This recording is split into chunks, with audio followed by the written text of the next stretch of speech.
Hello বন্ধুরা, ইচ্ছে হলো তাইতে তোমাদের সকলকে স্বাগত জানাই। আজ আমি তোমাদের বাঁধাকপি আর চিংড়ি দিয়ে একটা রেসিপি করে দেখাবো। বাঁধাকপি চিংড়ি। আমি বাঁধাকপি একটা গোটা বাঁধাকপি ছোট দেখে কুচিয়ে নিয়েছি, কুচিয়ে ধুয়ে নিয়েছি। এবার এটা সেদ্ধ করতে দেব।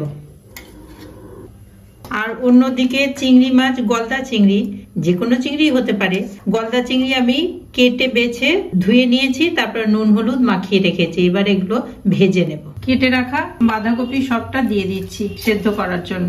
এবার একটু লবণ দিয়ে ঢেকে দেব। ওপরে একটু লবণ ছড়িয়ে দিচ্ছি, দিয়ে ঢাকা দিয়ে দিলাম। 2-3 মিনিট হবে ভাপে সেদ্ধ, তারপরে ওটা ছেঁকে নেব। অন্য একটা কড়াইতে চিংড়ি মাছগুলো দিয়ে ভেজে নেব।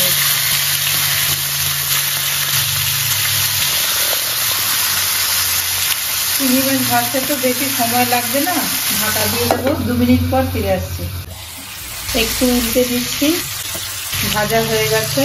এবার আমি অন্য একটা পাত্রে নামিয়ে নেব।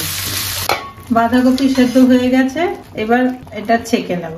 গ্যাসে কড়াই বসিয়ে তাতে সর্ষের তেল দিয়ে দিচ্ছি 2 চামচ মতো।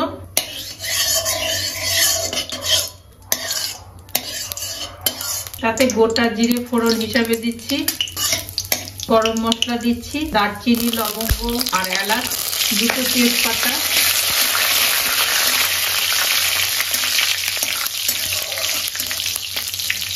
আলু কেটে ছোট ছোট করে টুকরো করে ধুয়ে রেখেছি, দিয়ে দিলাম।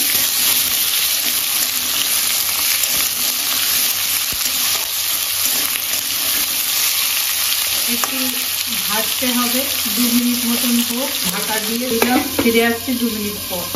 ফিরে এলাম 2 মিনিট পর। এবার আমি কাঁচা লঙ্কা 4টে ভেঙে দিয়েছি আর দিলাম মটরশুঁটি।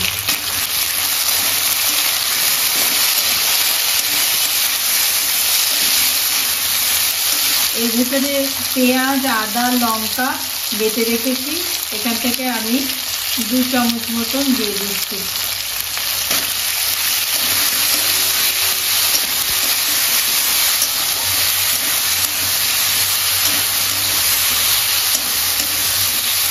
সামান্য একটু দিলাম।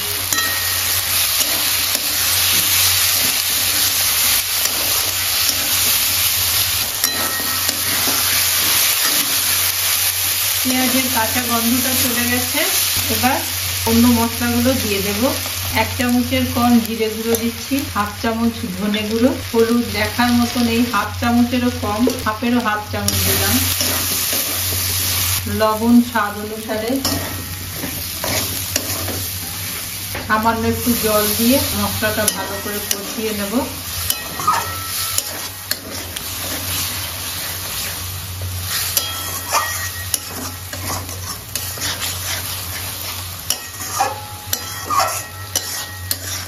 সামান্য হিং দিলাম, আবার একটু নাড়িয়ে নেব।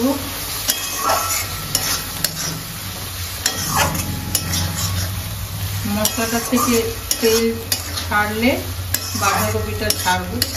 বাঁধাকপিতে একটু চিনি না দিলে ভালো লাগে না, একটু মিষ্টি হলে ভালো লাগে। আর যার মিষ্টি খাওয়া বারণ বা পছন্দ করেন না তারা দেবেন না।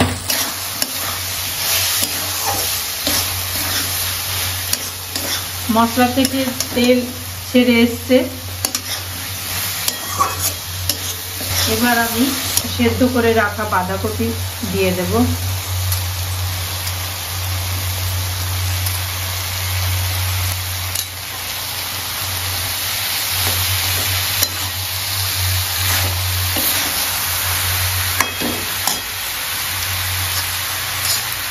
ভালো করে মশলা, আলু বাঁধাকপির সাথে মিশিয়ে দেব। গ্যাসের ফ্লেমটা একটু আস্তে করতে হবে, না তো মশলা ধরে যেতে পারে।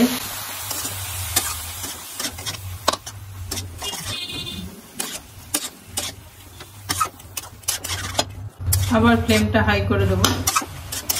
মেশানো হয়ে গেছে ভালো করে। এইবার হালকা আছে একটু হতে দেব। ঢাকা দিয়ে ফিরে আসছি 5 মিনিট পর। ফিরে এলাম কিছুক্ষণ পর, ঢাকাটা খুলে দিলাম। এবার একটু নাড়িয়ে দেখছি, অর্ধেক হয়েই গেছে। ভেজে রাখা চিংড়ি মাছগুলো দিয়ে দিচ্ছি।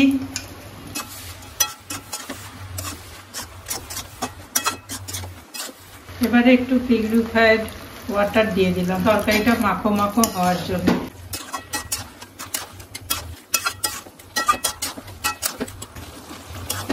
আবার সামান্য সময় একটু হতে দেব।